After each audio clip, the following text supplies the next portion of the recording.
Fala pessoal, tudo bem? Mais uma vez estou aqui com vocês para a gente conversar no nosso Café com Divã e eu tenho o prazer de estar recebendo aqui uma advogada incrível que vai estar batendo um papo com a gente sobre um tema divórcio e ela vai falar como especialista, como alguém que milita e trabalha na área de família. Eu tenho o prazer de estar recebendo aqui a doutora Gisélia Cirne. Gisélia, prazer enorme te receber aqui, querida, hoje. Doutor Eduardo, muito obrigada. Eu fico muito feliz de estar aqui com você e com vocês também para falar sobre esse tema tão delicado que é uma transformação na vida não só das pessoas, como também da sociedade, porque existem repercussões sociais também acerca do divórcio. Perfeito. Pessoal, olha só, a doutora Gisélia está aqui para conversar com a gente, bater um papo super bacana. Nós vamos disponibilizar as redes sociais dela, do escritório, para que você possa conhecer mais dessa história. Mas é super importante que você participe do nosso canal, que você entre no canal, que você se torne um inscrito, que você deixe seu comentário aqui de quanto esse tema pode ajudar a você. Por que a gente levanta um tema como esse? Porque com certeza tem alguém do outro lado que já passou por isso ou vai passar, está passando por uma questão dessa e precisa de conhecimento técnico para saber como lidar, principalmente em relação aos seus direitos. Mas antes de a gente tocar nesse assunto, Gisélia, eu queria conhecer um pouco mais de você, conhecer um pouco mais da sua história. Me fala um pouquinho por que o direito, como que você encontrou essa área. Bom, já estou no direito há alguns anos e me parece, uma professora me relatou num dos encontros que eu estive, com uma turma de muitos anos atrás, porque eu brinco muito que eu sou uma mulher antiga, eu tenho 48 anos, então eu sou mulher do século passado. Num desses encontros de turma, ela falou que desde pequena eu tinha essa veia de defender os meus coleguinhas. E aí, com o passar dos anos, eu cheguei a cursar propaganda e marketing, mas eu não segui no ramo, trabalhei muitos anos em laboratório e apareceu a oportunidade de voltar a estudar. E eu escolhi o direito porque talvez seja uma tendência natural da personalidade das mulheres da minha família, Então, eu sou neta de uma mulher muito forte, filha de uma mulher muito forte. A minha irmã também é da área, jurídica. Tenho parentes da área jurídica, então talvez a nossa personalidade ela seja assim uma inclinação.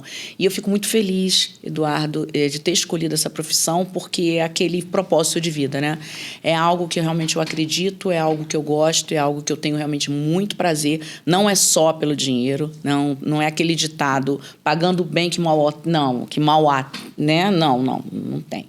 Se tiver que fazer, a gente faz bem feito, porque realmente é uma profissão, é um propósito.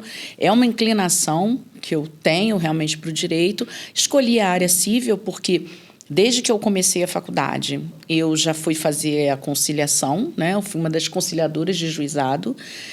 Fui nomeada, inclusive, Nós somos nomeados, depois tem exoneração, uma coisa assim, bem... Fizemos curso. Fui estagiária. Depois eu fiquei na vara civil da Defensoria Pública. Fiquei um tempinho na vara de família. Achei muito desafiador. E depois fiquei na vara civil. Me formando, eu sempre trabalhei muito com a área civil, principalmente direito das sucessões e direito do consumidor. E eu fugi um pouco do direito de família, porque realmente isso é uma questão muito sensível. Mas, com o tempo, passados anos no escritório, e as necessidades e as demandas, eu fui me inteirando mais e hoje eu atuo bastante em direito de família, questões familiaristas e, principalmente, guarda de crianças. E aí a gente vai vendo os dois lados, do direito, que é o lado da pessoa que realmente precisa ali de receber aquela tutela do Estado e também daquela pessoa que precisa resolver a vida dela por trás, Então, são duas coisas assim intrínsecas no direito. E aí é uma profissão que, além de eu ganhar, me sustentar e viver do direito, eu tenho extremo prazer no dia a dia. Que bacana. Fico feliz demais de receber você aqui e saber que você contribui muito na vida de pessoas em relação às questões relacionadas à família. Mas eu tenho uma pergunta. Qual o maior desafio que você acha nessa área específica? Aí vamos falar áreas relacionadas à família. O que você acha como o maior desafio hoje? Nós já conversamos até um pouco sobre questões de família, antes de termos esse nosso bate-papo, esse encontro aqui. E o direito de família, ele tem essa peculiaridade que é o direito de pessoas próximas. E é um direito que está imiscuído de mágoa, de expectativas, de frustrações, de dores, de promessas, de juras, de acordos não cumpridos. Eu sou contratualista. Inicialmente, eu trabalho com direito empresarial também e adoro contratos. O pessoal diz que não gosta de contratos. Eu falo, gente, o contrato é o combinado, não sai caro. Se a gente cumprir o contrato, mas nem sempre é possível cumprir, até porque existe ali as excludentes de responsabilidade civil, né? Tem os casos fortuitos, tem a força maior, né? Então, existem situações dentro do direito contratual. Imagina o direito da vida, o direito das famílias, questões como pode acontecer um óbito, pode acontecer uma separação, um divórcio, um nascimento, isso tudo movimenta, né, essa família.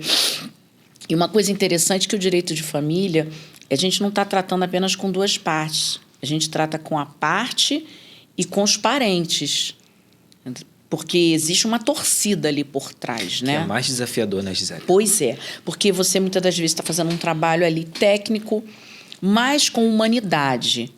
Você ter um trabalho técnico com humanidade não significa que você vai ficar ali consolando e ouvindo o seu cliente como um profissional da psicanálise, da psicologia, essas terapias que são necessárias, porque o direito ele é multidisciplinar. Então, muitas das vezes, nós precisamos de outros profissionais para nos ajudar nesse momento. Existe um colapso de uma relação ali, né? Especificamente falando sobre a separação e o divórcio. A gente estava falando até sobre isso, acho que a melhor palavra, colapsou. E, muitas das vezes, esse cliente que chega ao escritório, essa pessoa, ela quer ouvir as suas verdades pela boca do advogado. Olha que desafio, né? Ela quer ter certeza que ela está certa através da lei. E muitas das vezes não está. E nós temos que ter uma sensibilidade, um jogo de cintura, mas uma firmeza de demonstrar que a lei ela é geral, ela é para todos. E que a lei ela tem que ser cumprida. Existem casos, exceções, em que a lei ela pode ser equilibrada, sopesada, mas em detrimento do interesse de pessoas mais vulneráveis. Então, é nessa hora que a gente tem que fazer ali aquela equação para verificar quem realmente pode entrar numa exceção. Mas, normalmente, as pessoas sempre vêm com, no meu caso, porque eu sou muito diferente da maioria, porque eu sei que a maior dor do mundo é a minha, porque sou eu que sinto. Foi a pessoa que esteve ali, foi a pessoa que passou, e a gente leva isso em consideração. Só que, doutor Eduardo, a gente precisa ter essa sensibilidade de dizer assim, não, peraí, calma, a coisa vai funcionar dessa forma. Porque para aquela pessoa, é o processo da vida dela que vai mudar a vida dela. Para mim, é um cliente, é um processo do meu escritório, né? Mas, para o judiciário, é mais um dos milhares, milhões de processos. Eles vão ser julgados, a gente acredita aqui, com técnica, com sensibilidade, né? Nós temos aí o Ministério Público que está sempre ali verificando essas situações, especialmente inerentes a menores, a crianças, a pessoas vulneráveis. Nós entendemos, né, que vai ser julgado com justiça, com equidade, com serenidade, mas é mais um processo. E para você colocar na cabeça da pessoa que existe uma ordem cronológica, existe uma fila, uma lista, um tempo, porque ela quer resolver para anteontem, no caso dela. Ela não quer esperar, muitas das vezes, a outra pessoa amadurecer, responder, ter uma devolutiva do judiciário para você ter uma estratégia. Ela quer, muitas das vezes, ensinar o que o advogado tem que fazer, baseado na sua dor. Então, nós temos que ter, muitas das vezes, assim, uma paciência extra, mas também saber colocar a pessoa na realidade fática para que não degringole. Porque é o que nós conversamos anteriormente, né? Essa pessoa, ela transfere ali o problema para a gente, algo que ela não conseguiu gerenciar na vida dela, uma relação caótica, né? Porque ainda que tenha sido uma boa relação, em algum momento começou uma relação, foi bom, nem que tenha sido bem no início. Mas depois essa relação se desgastou, se perdeu e ela se destruiu. e essa pessoa, ela quer, né? Normalmente, o nosso cliente, ele quer que a gente dê uma resolução, assim, milagrosa. Ele só quer, né, ter benefícios. Então, por ele estar sentindo dor, né, ele entra naquele papel da vítima. Não que não hajam vítimas, não é isso.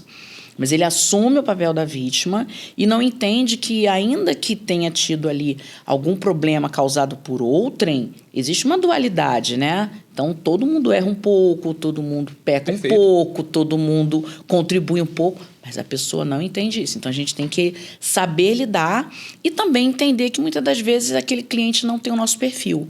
Aí a gente passa para um outro colega, né? Eu e a minha sócia, eu trabalho com a doutora Denise Augusto. Ela veio inicialmente da área de família, aí trabalhou muitos anos no escritório com área de família, passou para o trabalhista e ficou no trabalhista previdenciário. Então, hoje nós dividimos, né? Tudo que é o direito privado fica comigo, que é o direito do consumidor, o direito empresarial, o direito das famílias, o direito civil, e o direito público, né, que a gente milita em face, né, principalmente de órgãos públicos, e também a questão do trabalho, que ele é um direito especial, fica com ela. Mas ela me ajuda muito no direito de família, né? Então, a gente tem essa visão de como a gente divide o trabalho no escritório e como é o nosso perfil. Nós somos muito técnicas, muito profissionais, muito diretas. Quando nós percebemos que a pessoa está ali numa situação difícil, tem como provar. Porque, às vezes, ela está numa situação, ela tem razão, mas ela não tem como provar. A gente vai e acolhe aquela causa e tenta mostrar para ela qual é a nossa linha de trabalho. Mas, se é uma pessoa que exige mais atenção, cuidado, né? Aquele aconchego, aquele acalento, muitas das vezes, não é acolhimento.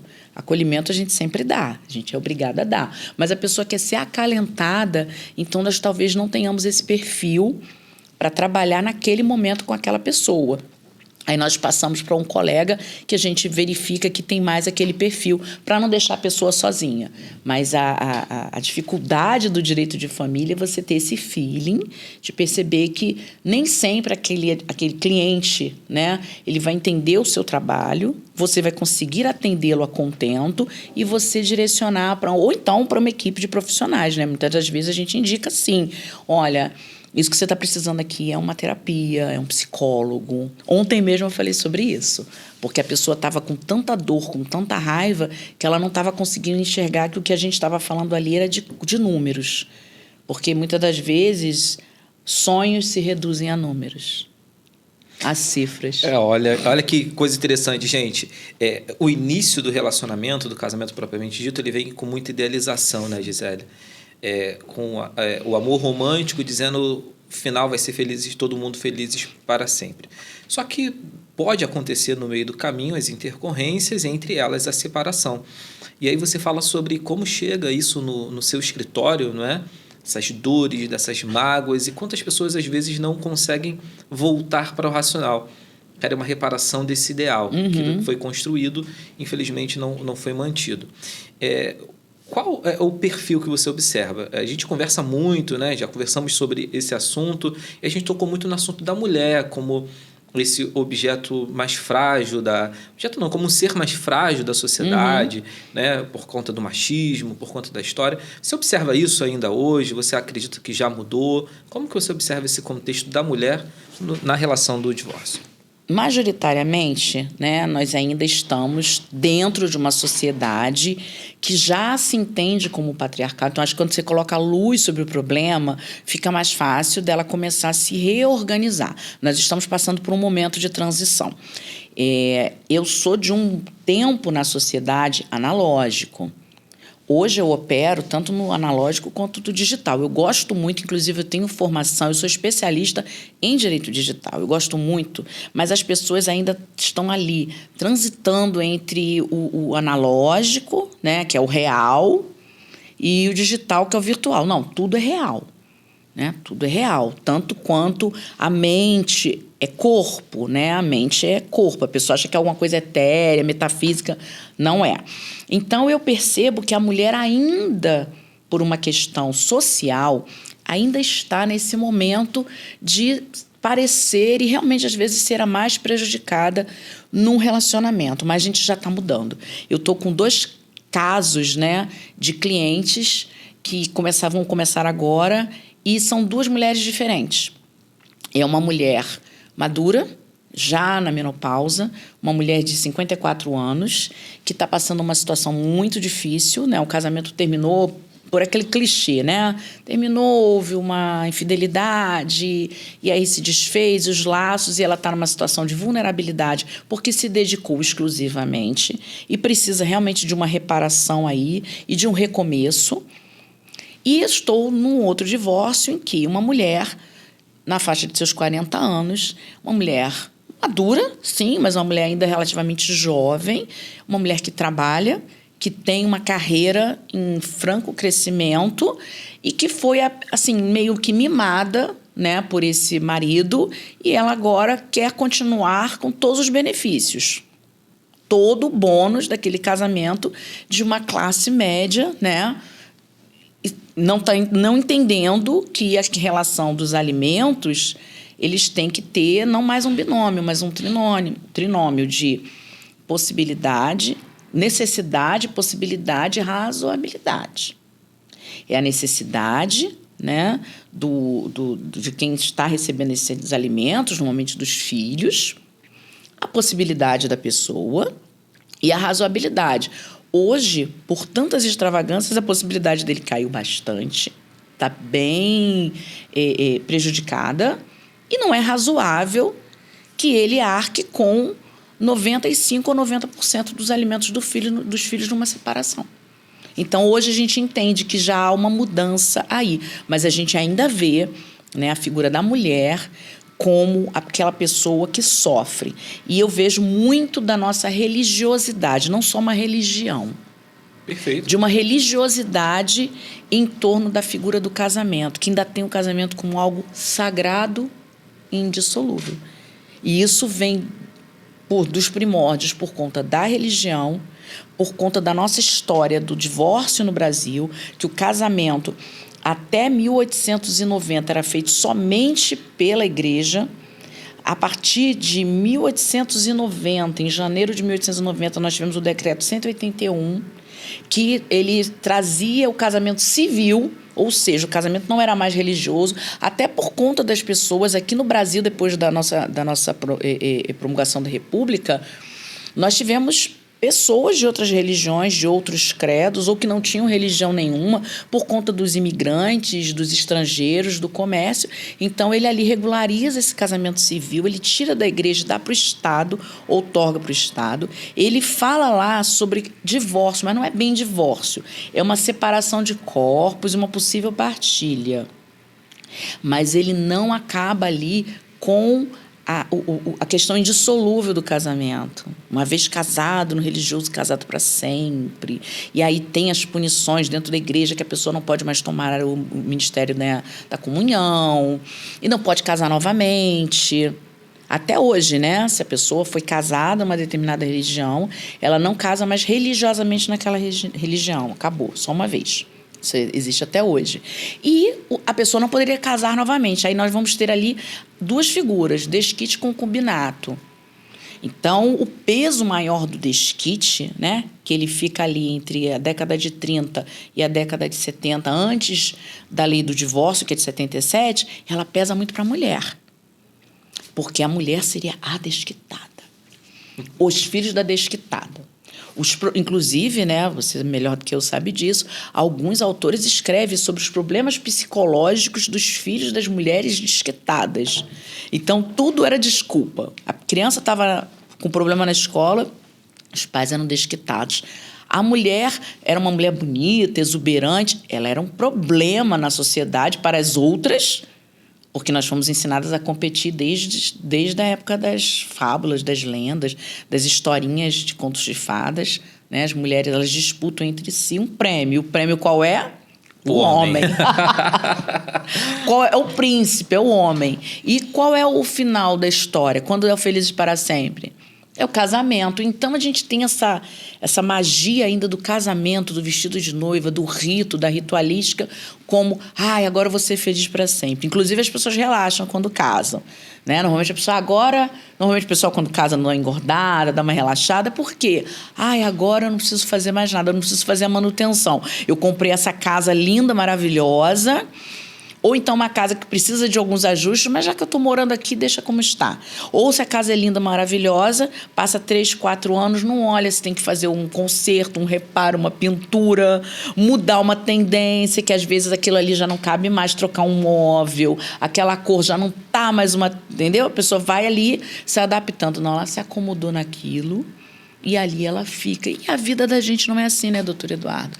Então, eu percebo que ainda assim, né, para responder, até esse momento que a mulher tem a possibilidade de divorciar e casar novamente, reconstruir a vida dela, ela fica muito vitimizada. Mas quando ela volta a casar de novo, ela volta para o mesmo modelo, que o casamento vai resolver a vida dela e vai trazer a felicidade no outro.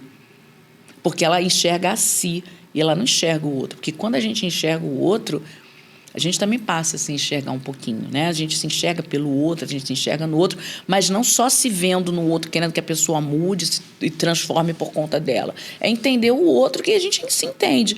E a gente vê que não, existe muita idealização. E, normalmente, como nós temos esse viés mais romântico, mais sensível, a mulher acaba tendo um pouco mais de expectativas. A sociedade ainda é muito cruel com uma mulher que se separa. A culpa, infelizmente, ainda recai muito sobre a mulher, da falha do casamento, do problema dos filhos, de diversas questões. Ela tem que dar conta de ser linda, bela, sábia, mas não pode passar o homem, claro, não pode aparecer mais que o homem. Ela tem que ser interessante, mas não pode ser extravagante. Então, sempre a sociedade vai tentando conter essa mulher. E, às vezes, ela se conforma. Se conformar é o quê? Entrar na forma. Ela fica ali naquele formato. E aí o casamento dá errado. Ela se sente traída. Eu fiz tudo que mandaram eu fazer. Eu fiz tudo que a sociedade quis que eu fizesse. Nem sempre era o que ela queria. E esse é o grande desafio, né? Porque você fala sobre esse casamento real, esse casamento que não é esse conto de fadas, que não é romantizado, e não é mesmo, não é? A vida real vai apresentando seus desafios naturais, e para essa mulher se ver, às vezes, saindo desse contexto de conto de fadas, mesmo que não seja na vida real, é um desafio enorme por conta desse preconceito da sociedade. E aí eu te pergunto, será que a sociedade está preparada para essa mulher forte, para essa mulher que não liga para esse status, não é? E se não tiver, tem algum problema nisso, por conta da mulher tomar essa nova postura? Na sua opinião, o que você acha? Bom, normalmente o boleto vem no nosso nome, né? Quem declara imposto é o seu nome, o boleto é no seu nome, o caixão também é para uma pessoa só. Quando você toma para si a sua vida, você vai enfrentar uma luta, uma barreira, porque a sociedade ainda tem dificuldade de entender uma mulher forte. É interessante que tem em torno de 2 semanas e meia, mais ou menos, quando nós tivemos a nossa primeira conversa, para alinhar, né, minha participação aqui no podcast, nosso papo, que eu conversando com um homem, né, ele falou assim: doutora, a senhora é muito dura comigo. Eu falei assim: eu não sou dura, eu sou assertiva e objetiva. Eu vou direto ao ponto, eu sou prática. Essas são características ditas como masculinas. Quando você escuta isso de uma mulher, isso te choca. Aí essa mulher, ela é triste, louca ou má. Tem até uma música maravilhosa sobre isso. É a mulher que não aceita esse papel, essa personagem, esse lugar. Porque a mulher tem um lugar. E ela diz: não, meu lugar é onde eu quiser estar. E ela não precisa, por isso, se rebelar. Ela não precisa necessariamente aceitar ou se conformar com a situação, como tampouco ela precisa dizer que ela é feminista. Isso é um entendimento. Ela pode ou não concordar com o movimento, mas ela pode ser simplesmente uma mulher livre, que faça o que tem que ser feito por ela, em conformidade com a lei e com o bem da sociedade. Ela não vai fazer mal a ninguém, ela não está indo, né, de encontro à lei, né, contrariamente à lei, e está fazendo bem para ela. Mas existe sempre aquela expectativa sobre os modos de uma menina, as cores que uma menina deve usar, os acessórios. É tudo para trazer para a mulher essa coisa lúdica, infantilizada, o belo sexo, aquela fragilidade. Aí eu fico perguntando, por que querem que sejamos tão frágeis? Os homens não são fortes o suficiente para encarar uma mulher forte? Eles se sentem intimidados? Porque uma pessoa forte, muitas das vezes, ela adora outra pessoa forte, porque a gente está falando de igual. Então, muitas das vezes, eu vejo situações que querem que nós sejamos menores para caber no mundo de pessoas menores. Nossa, é uma dificuldade muito grande da sociedade entender, porque ele sempre vai achar um defeito, vai dizer que é a religião dela, que é a orientação, que é a má educação, acusar de bruxaria, botar fogo na gente. Historicamente. Gente, olha que reflexão importante que a Gisele está fazendo. Não é? Esse olhar de menosprezar ou diminuir, apequenar a mulher dentro da sua singularidade, da sua especificidade. Hoje, pensar numa sociedade onde a mulher não ocupe os postos de liderança, pensar numa sociedade onde a mulher não possa ser uma profissional reconhecida, remunerada por isso, reconhecida com reconhecimento a títulos da sua competência, é pensar numa sociedade totalmente falha, numa sociedade que não vai cumprir o seu papel. E você faz essa reflexão num lugar muito profundo, Gisélia, quando você fala que diminuir essa mulher é diminuir a sociedade e talvez equalizar essa mulher dentro de figuras que se sintam pequenas, não é? E no casamento, você deve ver ou ouvir no seu escritório questões de violações de direitos a esse ponto, de diminuição da mulher, dessa preocupação, porque o divórcio não acontece ali na assinatura, ele acontece bem antes, né? Ele começa no namoro. No namoro, e a gente conversou sobre isso das outras vezes, foi incrível. Me fala um pouco sobre isso, onde você percebe que a coisa desandou, que a coisa não estava indo para o lugar correto ali no seu escritório, a partir do seu olhar profissional. Aí eu falo até como lugar de fala também, né? Porque eu já passei por um divórcio, hoje eu contraí, né, um novo casamento, um relacionamento mais maduro e um relacionamento muito equilibrado, mas eu entendo que muitos casamentos, a maioria dos casamentos, eles já começam desde o início ruins. Eles podem culminar ou não no divórcio. Às vezes a pessoa está divorciada, só não assinou o papel e saiu de casa, né? E tem pessoas até que já saíram de casa, mas não divorciaram. Tem isso, ainda tem esse estigma. A pessoa está 20 anos separado, eu falo separação de corpos, não divorciou. Por que não divorciou? Vai saber, né? Diz que o Freud explica, né? Freud, vem aqui. Pois, Freud, vem cá. Mas ainda existe, sim, né? Essa questão. E a falta de torcida, muitas das vezes, do companheiro, né? Porque, assim, nós estamos falando, nesse momento, de um casamento, inicialmente, heteronormativo, entre pessoas cisgêneros, entre um homem e uma mulher, né? Então, nós estamos falando, não é de um padrão, nós estamos falando da maioria ainda, porque hoje nós já temos o casamento como uma instituição entre dois seres humanos, né? Ainda Perfeito. 2. Perfeito. Ah, por que não a pluralidade de casamentos? Direito das sucessões, gente, é só isso.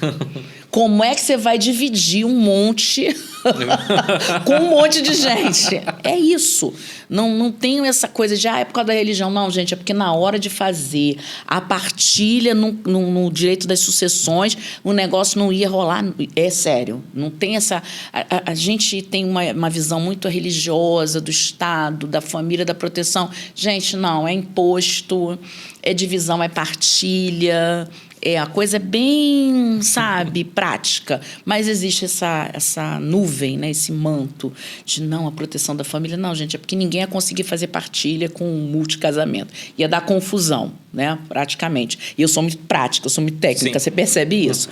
E aí, trazendo para o casamento, muitas das vezes uma mulher mais forte, ela tende a querer filhos mais fortes. Mas esses filhos mais fortes, dessa mulher mais forte, isso a gente já começa a falar um pouquinho antes, fazer uma digressão, um pouco antes de responder a sua pergunta.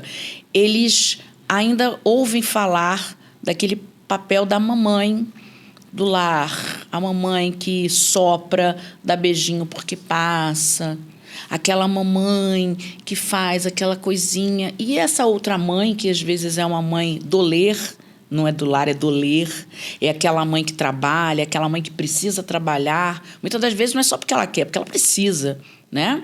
Muitas das vezes é uma mãe que não tem um companheiro ou uma companheira, é aquela mãe que cria o filho sozinho, né? Porque não existe mãe solteira, mãe não tem estado civil, é mãe, acabou. A gente tem que parar com isso, né? De ficar atribuindo à mulher ou não um estado civil para dizer se ela é mais ou menos digna. Isso ainda é um horror, mas isso ainda acontece. Ele ainda tem esse modelo dessa mamãe, né? A mamãe, a família, e aí ele encontra uma mulher forte. Interessante que teve uma fala, né, na dramaturgia há pouco tempo, de um remake de uma novela, que o filho se queixava dessa mãe que não acolhia, essa mãe que não era doce. Essa mãe, ela falou, meu filho, né? E por mais que ela seja uma personagem com diversos problemas e sobre ela existem várias questões aí, mas ela teve uma fala muito lúcida, porque ela falou assim, meu filho, se eu fosse um homem, tudo isso que você está dizendo que eu faço seria motivos de aplausos. Eu ser forte, assertiva, objetiva, trabalhar, querer prosperar, dar conforto. Se eu fosse um homem, eu seria o melhor pai que existe. E isso realmente me faz refletir que, quando você diminui essa mulher na sociedade, você vai fragilizando os filhos, porque os filhos acham que há algo de errado com as mães, com eles. Porque, inicialmente, o filho acha que o problema é dele.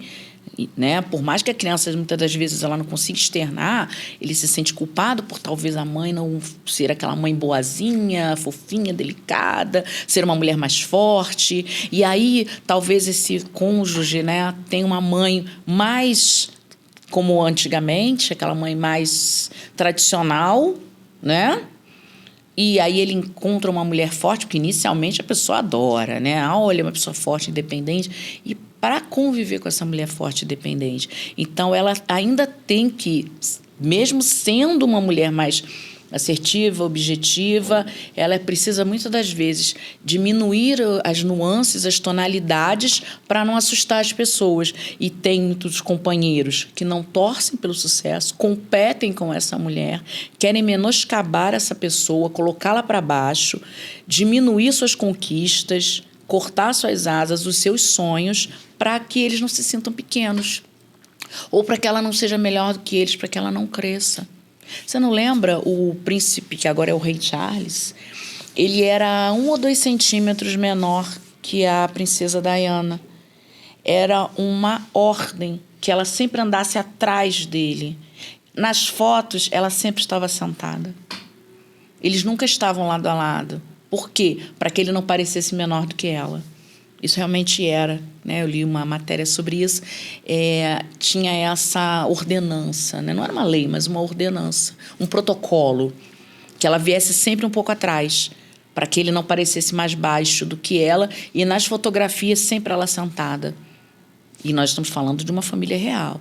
Então, até hoje nós temos essas questões, né? De pessoas que se sentem pequenas, né, diante de uma mulher forte. E eu não estou falando só dos homens, não. Eu posso falar de uma outra mulher, eu posso falar de um chefe, de uma chefe, de um filho, de um parente, porque existem essas torcidas, né? A família de um lado torce de uma forma, a família de outro torce da outra. Por isso que, na hora do divórcio, a gente nunca está trabalhando somente para um cliente, a gente está trabalhando para o cliente e para a família dele. Porque na hora que você casa, né, muitas das vezes, quando você faz um casamento tradicional, uma festa, um ato religioso, você convida as pessoas.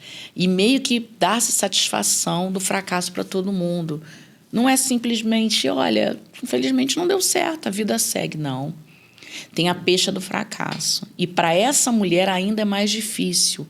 Né? Não só porque ela fica muitas das vezes com os filhos, porque sobre ela ainda tem aqueles preconceitos de por que aconteceu, o que será que essa mulher fez ou se a mulher não fez.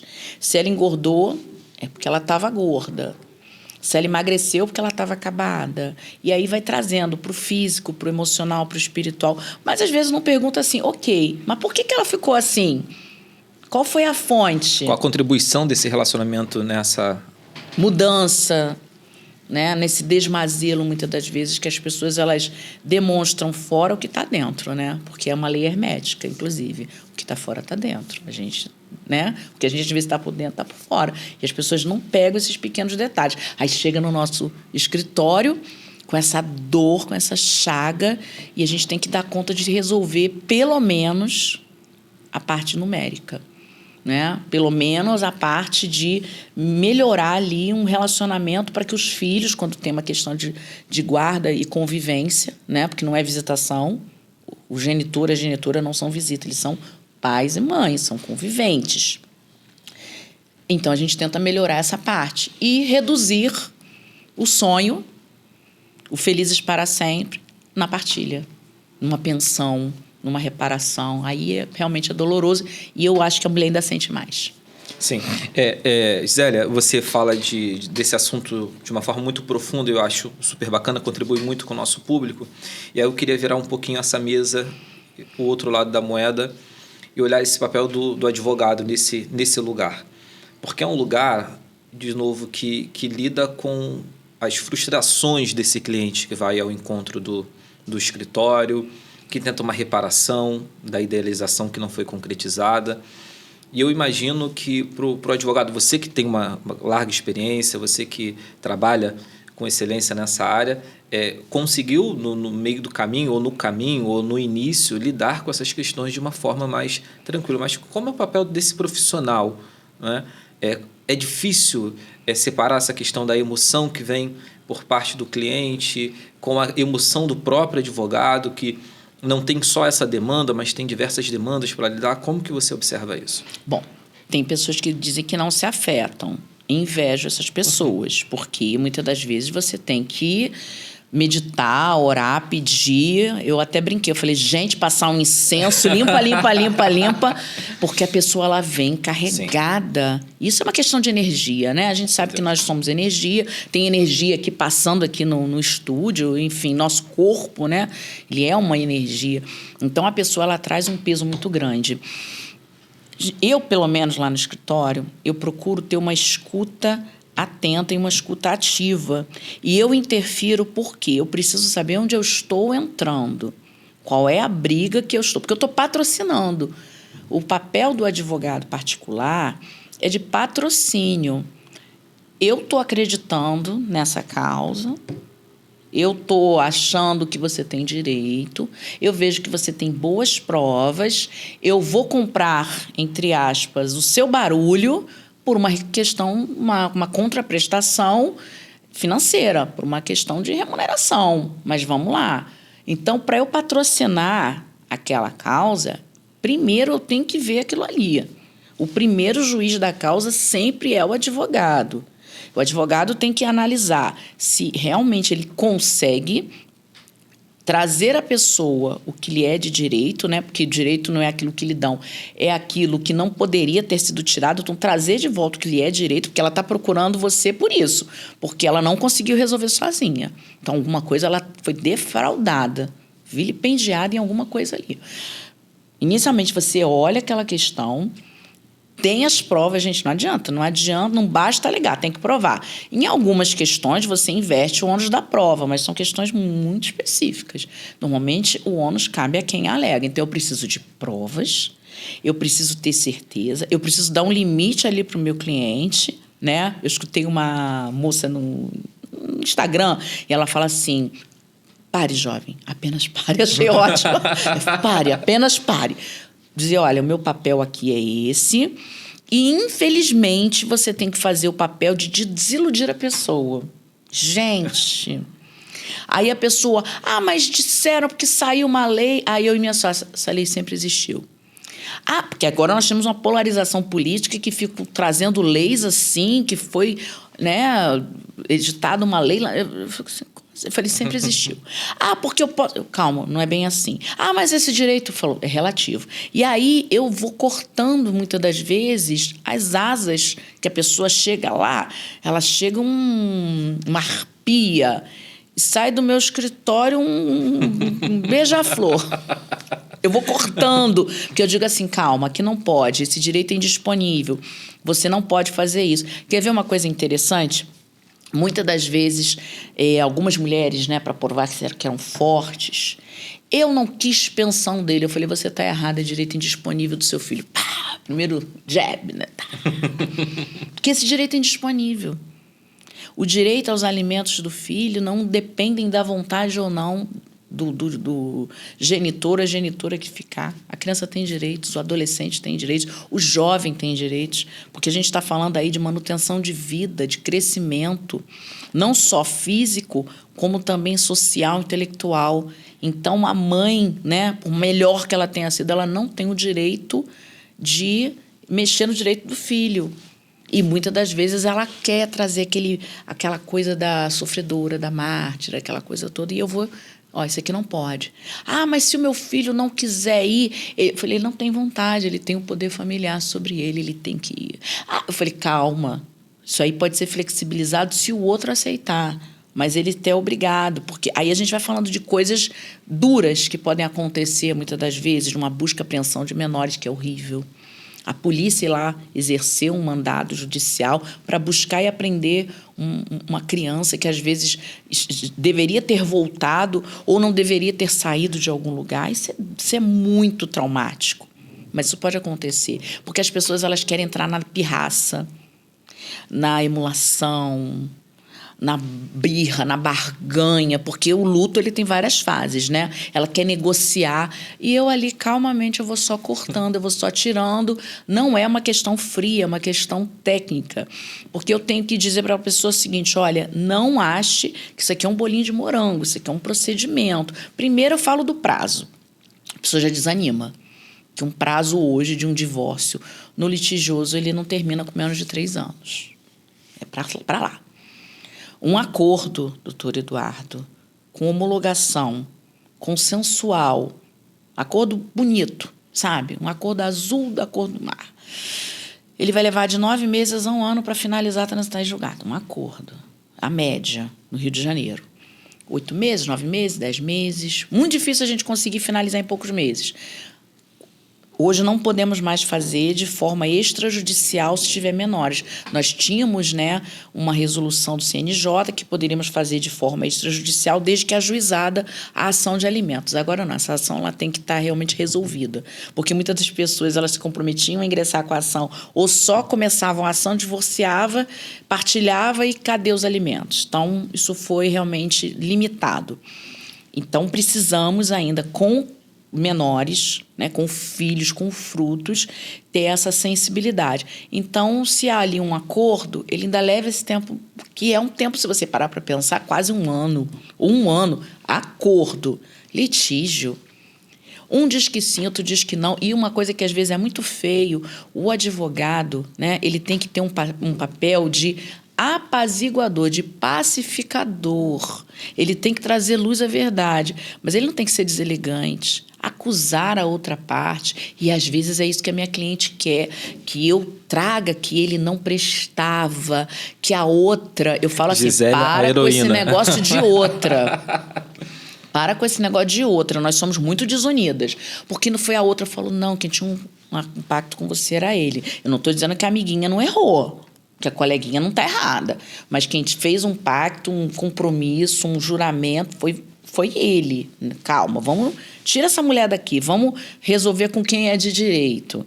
E aí ela quer que eu coloque ali que ele era ruim. Eu falo assim, isso não interessa que ele era. Vamos falar do processo. Vamos falar dos bens, vamos falar dos valores, vamos falar da possibilidade. E a pessoa quer que eu traga ali, que ele traiu. Eu falo assim, não, isso é irrelevante. Nossa, isso mata essa mulher. Porque eu não estou ali para falar que ela é uma vítima, que fez tudo o que ela podia. Eu sei disso. Eu ontem falei isso até com uma pessoa. Eu falei assim, se você quiser sair daqui para a gente tomar uma cachaça, falar mal dele, chorar, mais tarde a gente vai. E ela é de uma religião que não pode, eu fiz brincando com ela. Mas, nesse momento, a gente vai falar sobre técnica, sobre a sua necessidade, sobre tentar manter minimamente a sua dignidade para você continuar a sua vida. Se você quiser, depois que a gente escute uma sofrência, fale, chore e reclame, xingue ele, mais tarde, no final do expediente, a gente toma um negócio. Ela ficou meio assim, porque eu não posso ficar ali, coitada, você fez tudo. Eu sei que fez, eu já passei por isso. Só que no final, no apagar das luzes, o judiciário não vai tutelar isso. Ele não tutela a dor. Claro que existem questões que têm, sim, dano moral, uma exposição, uma vexação, uma humilhação, mas tem que ser algo que comprove. Aí sim, essa pessoa foi humilhada, foi pisada, teve a questão mesmo do dano, da traição, e foi público, e foi na casa dela, e ela ficou ali, houve uma... Ok, mas se comprovar isso, a gente até coloca, mas só falar... Palavras o vento leva. Eu preciso que comprove e se é pertinente ali. Porque muitas das vezes a pessoa não vai ter capacidade financeira de arcar com dano moral e arcar com tudo. Então, assim, vai ser só uma revitimização.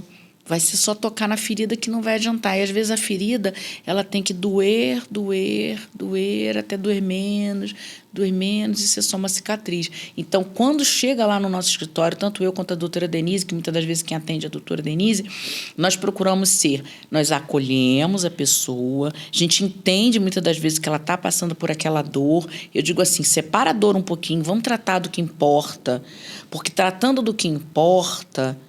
Você se cuidar, e a gente sempre dá conselho. Fala, olha, tenta fazer uma atividade física. Se você tiver uma religião, busca uma orientação médica, beba água, tenta tomar uma vitamina, porque a pessoa precisa, o físico precisa existir. E muitas das vezes a pessoa se larga. Ontem eu recebi uma pessoa que está há 1 ano nessa luta, procurou meu escritório, aí foi no escritório de um colega que não resolveu, voltou, e ela está bem decaída. E eu acredito que outra pessoa não. Então, nessa hora, eu acho que a pessoa tem que pegar um pouquinho a sua dor, falar assim, tá doendo, mas eu vou fazer outra coisa enquanto dói. E nem que seja o mínimo, às vezes o mínimo é o máximo. Mas dá um jeitinho na casa, dá um jeitinho no cabelo, ler um livro, ir para a sua religião, buscar melhorar o seu espírito, se alimentar de uma forma mais saudável, fazer uma nova atividade, buscar um curso, estudar, para ela não ficar parada ali naquele lugar de dor. Porque, às vezes, todo mundo já foi embora da festa e ela ficou ali com as luzes apagadas sofrendo e não está enxergando isso. É uma reflexão super importante. Gisélia, me fala, para quem está ouvindo a gente, para quem está ouvindo você e talvez está passando por essa situação agora. Então, está aqui uma profissional que pode estar te ajudando, que pode te orientar. Além de procurar uma profissional competente, o que essa pessoa, o que essa mulher que está lá do outro lado te ouvindo, quais são as precauções ou quais são os comportamentos que essa mulher deve ter nesse momento que ela está passando do divórcio? Bom, a gente falando para mulheres, né? Porque eu sempre lembro que divórcio é uma questão lata, né? Como diz a nossa querida Cher, naquela música, né? Believe in life after the love. Existe vida após o amor. Existe vida após o divórcio, existe vida após o abandono, e eu sou uma prova disso. Se eu fosse contar aqui meu rosário de lamúria, eu estou a chorar todo mundo. E eu falar assim, gente, nossa, você passou por isso? Passei por questões muito delicadas, mas assim, eu sofri todas as violências, menos a consumada, em relação às violências contra as mulheres. Todas eu sofri, até a tentativa final, tentada. Não foi consumada, estou aqui ainda. Então, eu digo, é possível. Eu tenho realmente este lugar de fala, não só como profissional, mas como vítima também. Mas eu não aceitei ficar só nesse papel de vítima. Claro, fui, mas eu resolvi ser a autora da minha própria história. É possível sentir dor e viver. Respira, mulher. Respira, bebe água. Procura ajuda, inicialmente, né?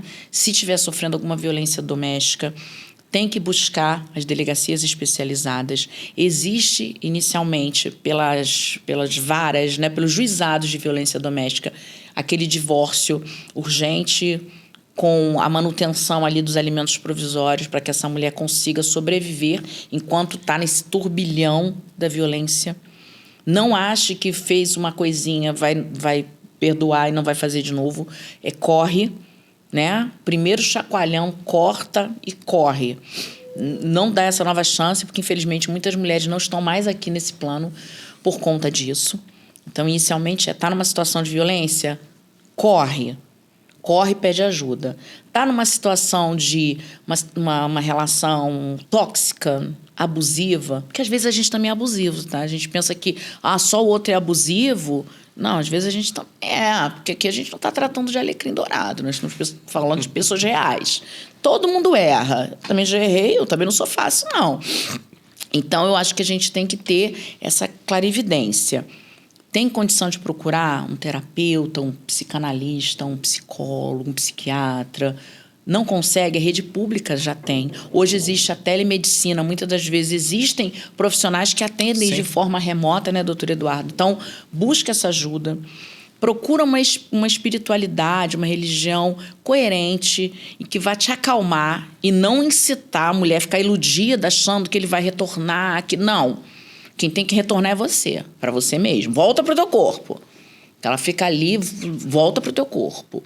Procura a ajuda de um profissional especializado nessa área, que vai te tratar com sensibilidade, com humanidade, mas com verdade. Porque é melhor sofrer a dor da realidade ali do que ficar meses, anos se iludindo quando chega numa sentença, aí joga a culpa no judiciário, joga a culpa no juiz, aí tira mais um dinheiro dessa pessoa que às vezes não tem de onde tirar. Tenta um recurso e essa pessoa, no final, sai desgastada, com bens dilapidados, arrebentada, moralmente, porque a pessoa fica se sentindo um nada, né? Porque ela se sente fraca, porque ela não entendeu exatamente o que está acontecendo ali, cria mais expectativa ainda, ou seja, ela transfere da figura daquele par para a figura do seu defensor, que é o advogado ou advogada, todas as suas expectativas de realização, ela faz tira de cá, bota para cá. E aí, esse dragão, né, esse leviatã, que é o poder judiciário, muitas das vezes, que ele nos engole mesmo. Infelizmente, existe injustiça, né? Porque sempre alguém perde, alguém ganha, e às vezes os dois perdem. Ganhar, ninguém ganha. Mas às vezes as duas pessoas perdem. E é muito complicado. E essa pessoa não vê a vida passar e fica naquele ali, ruminando, né? Chocando aquele processo, ruminando aquele processo. Passa-se 2, 3, 4, 5 anos, essa pessoa deixa de fazer alguma coisa, de estudar, de melhorar uma carreira, de crescer, de cuidar do corpo, da alma, de viajar, casar amiga, de viver, né? Até de encontrar uma outra pessoa, por que não? Sim. Recomeçar. Então, a pessoa tem que ter calma e clarividência. Porque o fim é para quem realmente foi sepultado. Enquanto a gente tem vida, ainda há esperança, ainda existe cura, ainda existe vida após o amor, após o divórcio, após essa dor. Então, eu recomendo que sempre procure pessoas que vão ser honestas e verdadeiras. Até porque, doutor Eduardo, eu não vou dizer que eu sou a melhor advogada de família que existe, eu ainda estou aprendendo, mas eu digo que eu me comprometo a fazer o meu melhor. Mas nem sempre o meu melhor é o suficiente. E eu tenho que ter humildade de reconhecer que eu não vou dar conta do que aquela pessoa está precisando. Então, eu tenho a humildade de dizer para essa pessoa que, olha, eu não vou patrocinar a sua causa, não porque eu não acredito em você, ou não só porque talvez você não consiga honrar com os honorários ou adimplir aqui esse valor. É porque, às vezes, você não vai dar conta da magnitude. Aquilo tem um fator tão alto de cobrança e de necessidade que não é que dinheiro nenhum não cubra, mas o que ela consegue não vai compensar, porque o advogado ele tem que ter uma compensação ali para resolver um problema que não é dele, ou para recusar outras causas, talvez de valores menores, para tratar daquela. Então, muitas das vezes, você vai pedir um valor mais significativo para poder cobrir uma ou outra que você não vai ficar, ou vai fazer uma parceria para você tratar daquele processo. Que você entende que um processo delicado, ele exige mais tempo, mais estudo, mais dedicação. E o advogado, ele precisa continuar trabalhando, só que esse valor aqui vai cobrir ele recusar 1 ou 2 ou 3 outros processos ou passar para outros colegas para se dedicar, porque tem situações que você tem que dizer, para tudo, vou correr, vou despachar com o juiz, para tudo, vou lá no Ministério Público, eu sou essa pessoa, eu largo e vou para o MP, eu largo e vou despachar com o juiz, chega lá, dá de cara na porta, só fala com o secretário e peticiona e volta. Doutor, eu estou há 3 anos lutando por uma situação de uma injustiça de alimentos, né? Nesse caso agora é com o homem, né? Agora que o MP me ouviu. 3 anos. Esse homem não foi preso porque nós fizemos assim, demos nó em pingo d'água, porque realmente ele não está errado, não. Houve um erro, um problema que não foi ele que deu aso, ele não causou. E estou 3 anos lutando. Agora, graças a Deus, 3 anos. E você imagina a cabeça desse homem desesperado, com medo de ser preso, com medo de ser preso, com medo de ser preso. Então, a gente se dedica e, muitas das vezes, as pessoas não entendem que demora, que tem coisa que tem que ter prazo. Então, a minha recomendação é, nesse momento, é paciência, busca o profissional mais adequado para você. Existe, né, uma equipe multidisciplinar, às vezes, no atendimento de divórcio, que pode ser um psicólogo, pode ser um psicanalista, pode ser um terapeuta, pode ser um advogado com uma formação especializada em resolução de conflitos, né? Ele pode ter essa formação também, né? Um advogado especialista em direito de família e outra, gente, educação física, cuidar do corpo, cuidar da alma, porque a vida continua e às vezes a gente fica até melhor. Eu garanto, eu fiquei até melhor, sabia? Que bacana, gente. A gente está chegando no final do nosso bate-papo. Olha, a gente nem sente o tempo passar. Gisele é incrível, essa personalidade que consegue tratar de forma real, de uma forma clara, de uma forma objetiva para você que está aí do outro lado.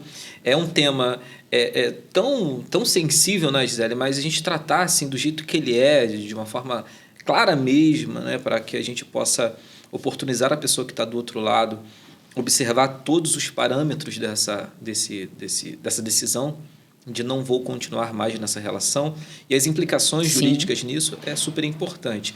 Quem quiser procurar a Gisélia, quem quiser conhecer, trocar informações, pessoas querer entrar em contato com você, como que os nossos ouvintes podem fazer? Tá, eu vou deixar aqui a rede social do meu escritório. Também pode entrar em contato conosco através da OAB, eu vou deixar só um endereçozinho, porque nós temos esse atendimento até da ouvidoria da mulher, né, na nossa subseção, isso é muito importante. Mas, assim, só para as pessoas entenderem, eu sou uma mulher e eu procuro sempre defender as mulheres. Só que de uma forma clara, objetiva e assertiva. Porque eu quero que, no final, a minha amiga, ela pense assim, nossa, eu sofri assim por essa pessoa, porque eu sou maravilhosa. Então, eu quero tirar isso dessa mulher, inicialmente. Mas a gente procura também ser mais justa. E entender que nem sempre essa pessoa vai estar com toda a razão. E aí a gente tem um segundo passo do trabalho. Querendo me encontrar, pode encontrar no @Cirne_Augusto. Eu sou a Cirne e a Denise é Augusto. .advocacia. Então, Cirne, C de casa. Cirne_Augusto.advocacia. E também existe a OAB Santa Cruz Oficial. Existe a Ouvidoria da Mulher Santa Cruz, que é em caso de necessidade e violência, e eu sou diretora da Escola Superior de Advocacia, que traz crescimento e aprimoramento para a nossa classe, que é a ESA.santacruz30.rj. Mas é só botar ESA Santa Cruz que acha a gente lá. E eu vou ter o maior prazer de tirar, muitas das vezes, uma dúvida, ou, se for o caso, até fazer uma consultoria, conversar com essa pessoa, dar conselhos, dizer segue mulher, segue linda, segue plena, porque realmente existe vida após o amor. Após a dor. E o amor continua. Gisele, quero te agradecer demais pela sua disponibilidade de vir aqui, conversar com a nossa audiência. Muito feliz de ter você aqui. Eu que agradeço. E a todos vocês que ouviram esse bate-papo e quer dar continuidade, segue lá a Gisele nas redes sociais, entra também lá nas redes sociais do Instituto Aprovado. Nós temos um projeto social onde a gente alcançou mais de 7.500 pessoas com atendimento terapêutico gratuito. Então, vai que você precisa desse acolhimento, está lá e pode te ajudar. E, mais uma vez, muito obrigado. Eu que agradeço. Até o nosso próximo programa, gente. Um abraço para vocês. Tchau, tchau.